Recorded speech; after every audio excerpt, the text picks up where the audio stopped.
What's up, everybody? My name is Athan Christodoulou. I am the host of the Greeks Gridiron, and you guys are here watching a draft special. We are just over 24 hours away from the NFL draft commencing. A lot of excitement going on, obviously, throughout the entirety of the league. Everyone looking to see who their team's going to take in those early rounds, who's going to be the impact playmakers. Today, we are going to be discussing none other than the Indianapolis Colts. I myself am a big Colts fan. Obviously, you can see by the sweatshirt here. I'm going to be discussing the losses, the gains they've had so far through this offseason, and who I feel they should be targeting as we head into the NFL draft tomorrow. So we'll just jump right into things. First, the losses, so we can kind of get an idea on who departed from the team. Quarterback Phillip Rivers obviously retired this offseason, no longer a part of the team. That question was answered with the Colts picking up quarterback Carson Wentz in a trade with the Eagles. On top of that, they also lost linebacker Anthony Walker, edge rusher Danico Autry, edge rusher Justin Houston, and tight end Trey Burton. Now, there's a few smaller losses here, but these are more so the impact players that are affecting the team as we head through this offseason. As far as gains, Sam Tevi. Oh, and I also forgot to mention left tackle Anthony Costanzo, holding down the left side of that offensive line for the last 10 years, no longer a part of the team. So again, gains that we have: Sam Tevi, left tackle, left guard Chris Reed, and interior defensive lineman Isaac Rochelle. So as far as the linemen go that were picked up, I don't want to say that they're actual replacements for somebody like a loss like Anthony Costanzo. I don't know if Sam Tevi's on that level or not. That'll kind of remain to be seen. I have left tackle as the number one position the Colts should be targeting in this draft, and you guys will notice as I go through my picks, tackle comes up a lot in every single round I'm going to discuss here. As far as Isaac Rochelle goes, solid player. He's more, I'm assuming, going to be a rotational type of guy, not somebody that we're going to be relying on to be pulling up massive numbers, more of just kind of filling in the needs of the positions that we have here going through the offseason. So, as far as the team needs are concerned, the ones that I've highlighted specifically, left tackle is the number one thing that we need to be looking at here. Losing Anthony Costanzo, a guy who was so consistent the 10 years that he was in the league, we need somebody to fill that position, and we need them to do it now. Whether that's Sam Tevi or somebody they pick up in the draft, that remains to be seen, but I have tackle as the biggest position they should be looking at going into this draft, because there is some very top-tier talent who could end up being very good for the next, hopefully, 10-plus years as well. Outside of that, we have edge rusher Justin Houston being gone. I don't know if I buy into Kamoko Ture becoming an elite edge rusher for the team. I think he's a very serviceable guy. He does a good job, but injuries have kept him from being on the field, and I just don't know if I can buy him being a guy who's going to take over that Justin Houston spot and pull in 8 sacks like Houston did this past season. On top of that, Ben Bonogo, another guy, I don't know if he's going to end up producing numbers like that quite yet. So edge rusher is a big thing. Losing Trey Burton, he hasn't really gone anywhere yet, so I mean, there's a possibility we pick him back up if they really liked him and they want to keep him around, but he is still a free agent, but he is at this point not a part of the team.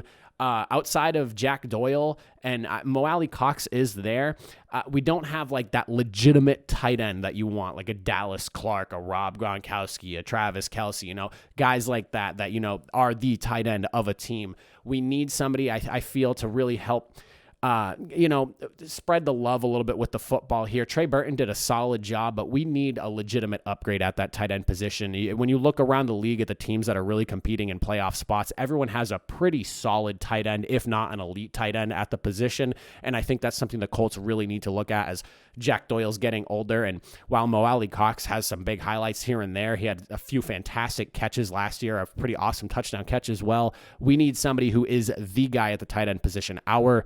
This generation's Dallas Clark would be awesome to find in this draft. Unfortunately, I don't really know if that's going to happen. I don't think the tight end position is very deep in this draft, but something that we should be looking at nonetheless. And then as far as like 2 lesser pressing needs, because I feel that if edge gets solved in this draft, it will help the cornerbacks. I have cornerbacks listed on there. I don't actually have anyone in these first 3 rounds for them to go after because, like I said, I don't find it as pressing of a need. And if we can work on building pressure up on that front 7 area, I think it would actually help the cornerbacks we already have to improve their game because they won't be out there covering for as long periods of time.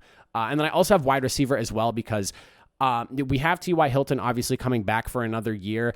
He's only getting older. I'm not going to knock him because I'm a big fan of T.Y. Hilton, and I think that, very underappreciated guy for the duration of his career outside of Indianapolis. Obviously, us Colts fans know what he's brought to the team, but obviously only getting older. We have a plethora of young guys, Paris Campbell, on top of that, Michael Pittman. So there's young players that are up and coming. Zach Pascal's obviously there as well. But I think, should potentially be looking at this only if the right guy falls to them. I don't know if we would end up going first round wide receiver because we have Paris Campbell and Michael Pittman looked promising. I do have a guy listed there we'll talk about in a second, but those are kind of like my 5 big team needs that I would point out for the Indianapolis Colts heading into tomorrow's draft. Now, as far as the actual picks themselves, I'm breaking down the first 3 picks that the Colts really have here.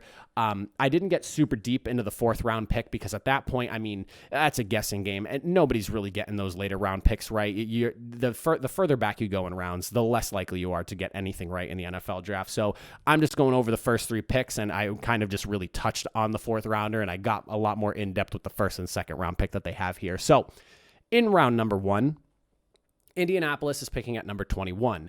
Now, it's looking like there's a strong possibility of a run of offensive players in the top 10 picks of this draft. So depending on what players are actually taken on that offensive side of the football, there is a strong possibility I feel the Colts end up landing a very solid opportunity in getting a left tackle in this draft in the 1st round. I personally am a big fan of Christian Darrisaw. I don't know if he's going to be able to slip that far because there are some tackle-needy teams out there.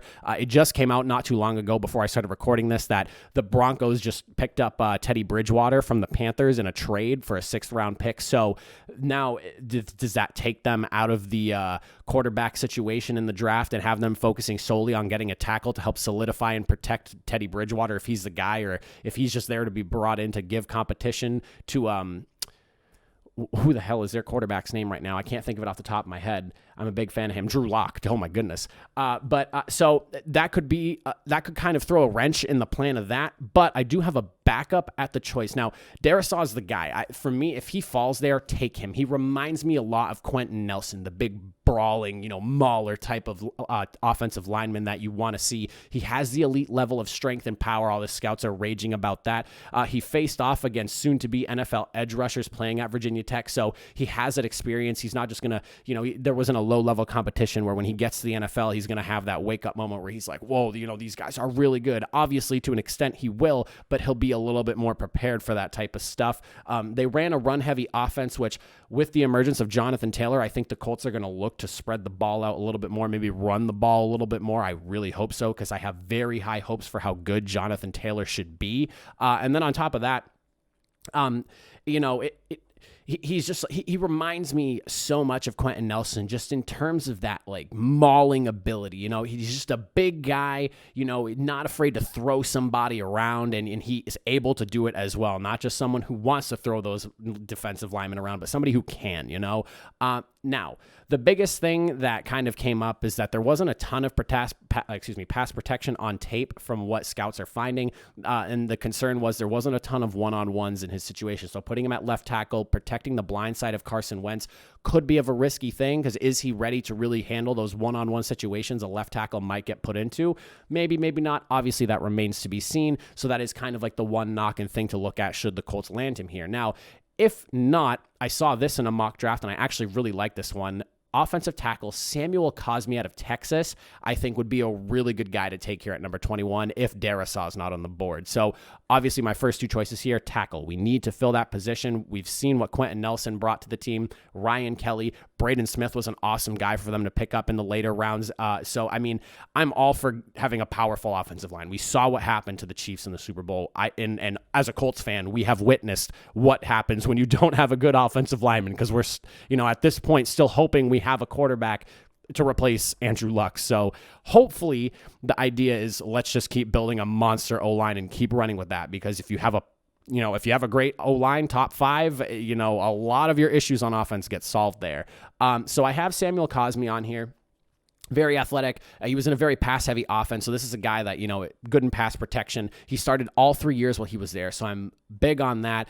The biggest thing that I came across when I was doing my research on him is a lot of people keep bringing up the issues that he has with his technique in pass protection. Now, with how good the Colts O-line is, I am a big fan of how they're being taught to play, and they obviously have great camaraderie and everything. I think that bringing in Cosme, who maybe needs to work on the technique, learning from people like Nelson and learning from people like Ryan Kelly, the offensive line coach we have there, I think that it would be perfect. If technique is the issue, that's something that can kind of be adjusted and hopefully morphing him into an even better tackle than he was going through college. He started all 3 years. He was very good in pass protection.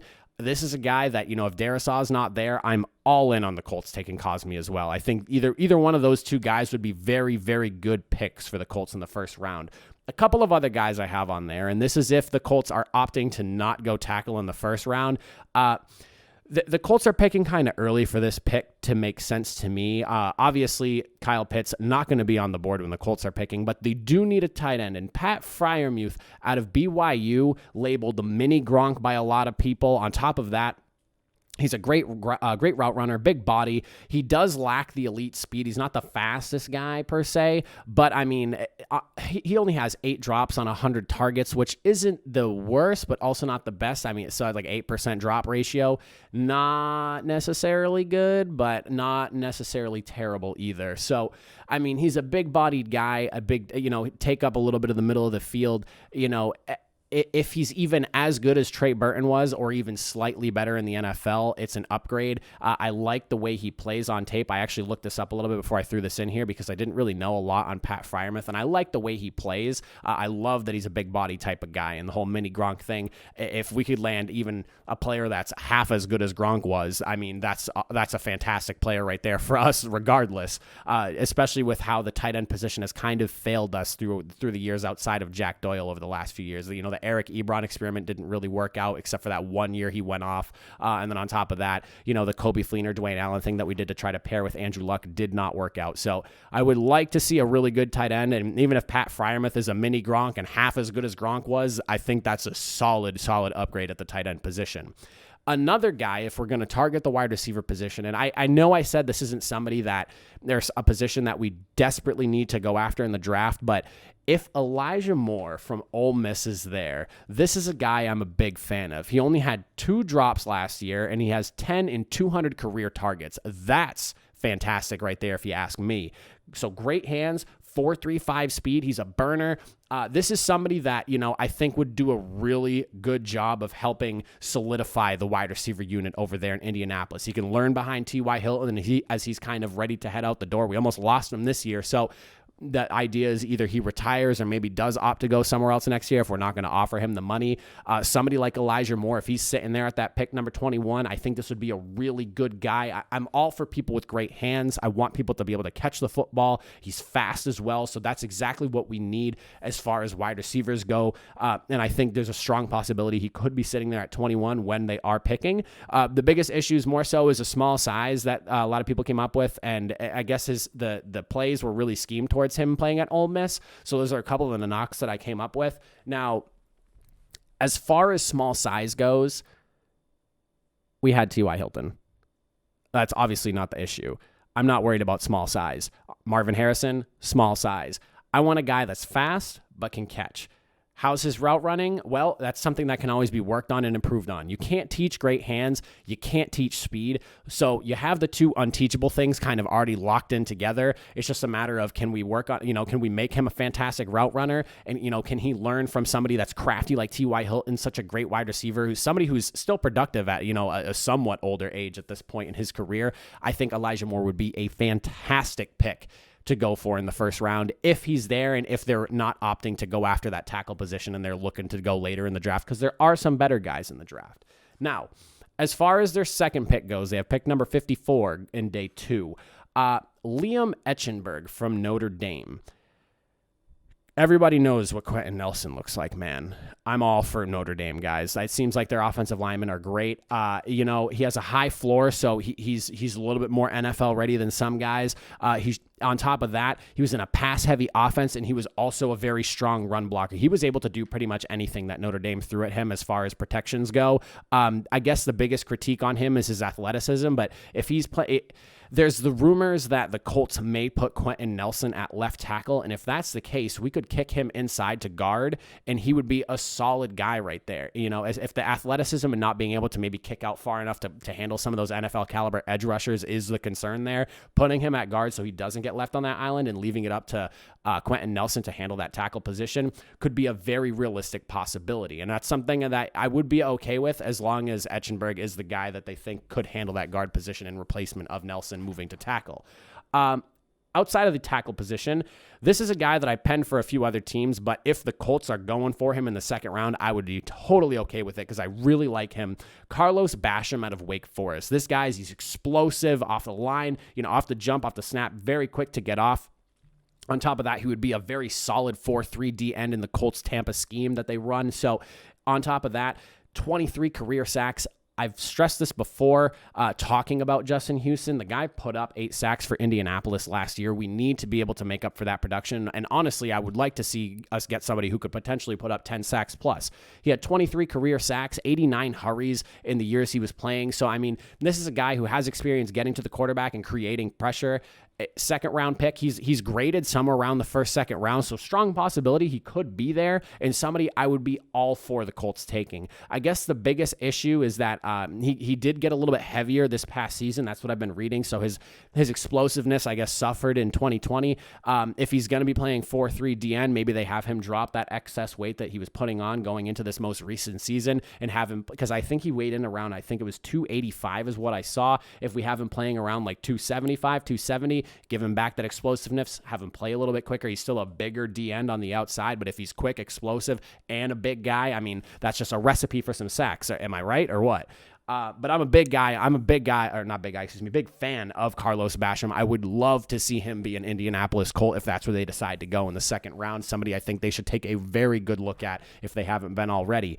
Addressing the wide receiver position again, Kadarius Toney out of Florida, another fast guy. So he's got the speed. 4.41 speed is what he was clocked at. He was also very quick to hit that top speed as well. So he's not only fast, but he gets to that speed quickly. He has very good hands, only 3 drops on 123 targets. So again, another guy with the tools you can't teach, speed and great hands. I feel like when it comes to hands, you can't really teach somebody to be better at catching the football. It's either they have the great hands or they don't have the great hands. There might be some few exceptions to that, but you're a natural born pass catcher.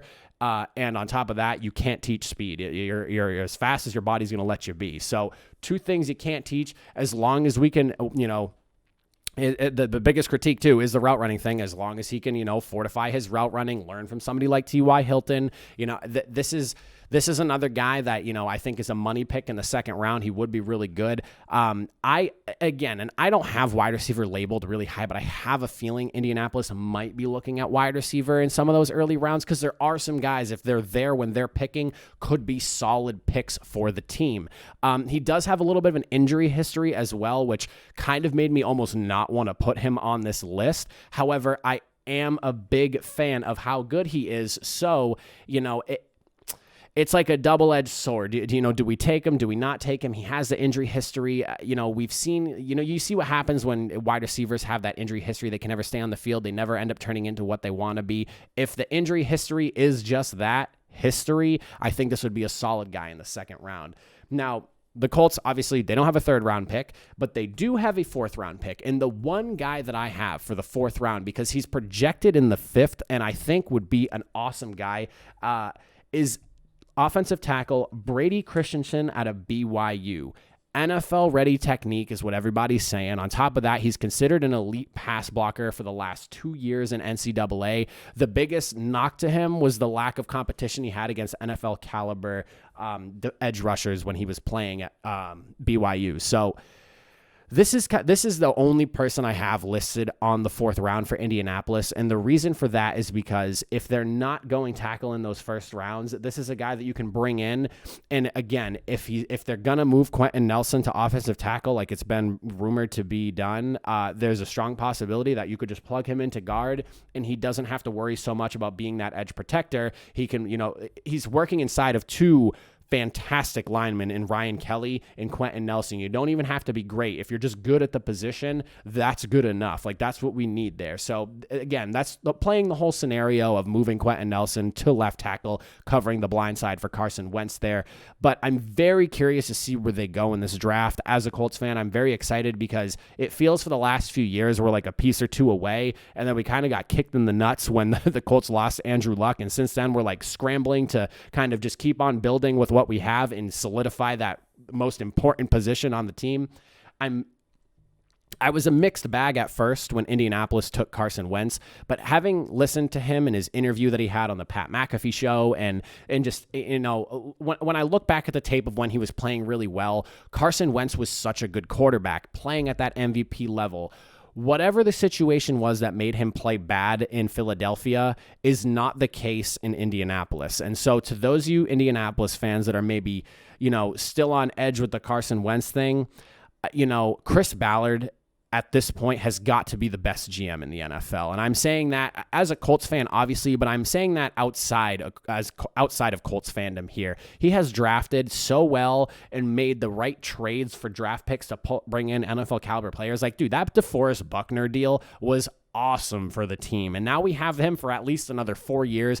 And that D-tackle position is pretty much solidified. Grover Stewart behind him, or playing next to him rather, is just, you know, like, we are slowly building a monster in Indianapolis. And you know, credit to Chris Ballard and what he has done for this team here in Indy, because we were a mess when he took over. Ryan Grigson destroyed us. And you know, so I'm just trying to keep that belief there. I like what Carson Wentz did when he was playing really good. And even some of the bad tape that he has isn't as bad as I think some people are making it out. Philadelphia, you know, I'm sorry, Philly fans, but that whole organization right now is a dumpster fire. Hopefully you guys figure it out. It's really unfortunate how things are going there for you guys, but I think Carson Wentz is in a much better situation. We need him to be protected, though. Offensive tackle in this draft needs to be addressed, whether it's moving Quentin Nelson there and taking some of these later guys and plugging them in at guard instead and having them playing inside of Kelly and Nelson, which I think would benefit really anybody being put into that position there, or it's addressing it in that first round. Offensive tackle is going to be the difference maker in this draft. Edge rusher is another big piece as well. Those are my 1 and 2 team needs, but tackle needs to be addressed on this team because Carson Wentz is only going to be as successful as his offensive line is, and that's my very strong opinion on that one. But to you Colts fans, if you made it through this whole thing, I'd love to hear what you guys have to say about this. Let me know down in the comment section below. As always, like, comment, share, subscribe if you like what you're watching. What we're going to be rolling through the entire offseason. We're live every Monday and Thursday at 5 p.m. Eastern time. But other than that, my name's Athan Hristodoulou. Thank you all for watching, everybody. I'll catch you guys later.